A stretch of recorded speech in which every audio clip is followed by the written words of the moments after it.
Picture this, a tale that defies the ordinary, a story that's been whispered around campfires and passed down through generations of marksmen. This isn't your typical gun story, no, this is something entirely different. It was a scorching July afternoon in Utah, where the Red Canyon walls stretched endlessly toward the azure sky, the kind of heat that makes the air shimmer and dance where even the lizards seek shelter from the relentless sun. But there was one man who had different plans that day, a true man's man with calloused hands and determination in his eyes.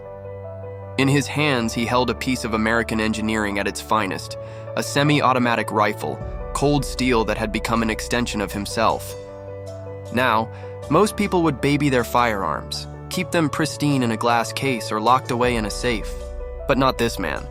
No, he had something to prove.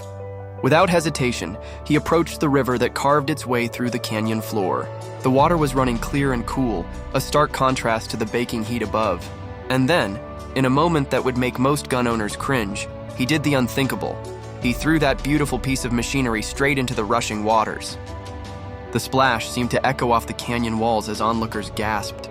But before anyone could question his sanity, he dove in after it, disappearing beneath the surface. Seconds stretched into moments of tense silence. Then, like some kind of modern-day warrior, he emerged, rifle in hand, water cascading off both man and machine. But he wasn't done. Oh no, this was just the beginning. He dragged that rifle through the dirt, letting the grit and sand work its way into every crevice.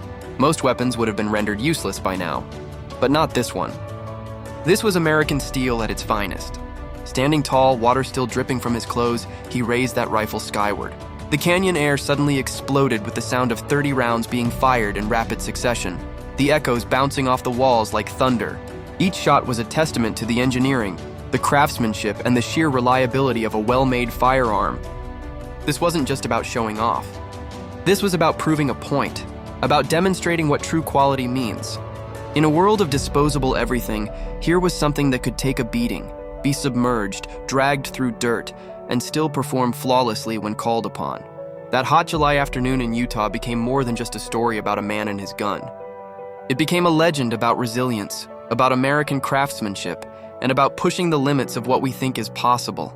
It's a reminder that sometimes, the most extraordinary stories come from the simplest tests of character, both of man and machine.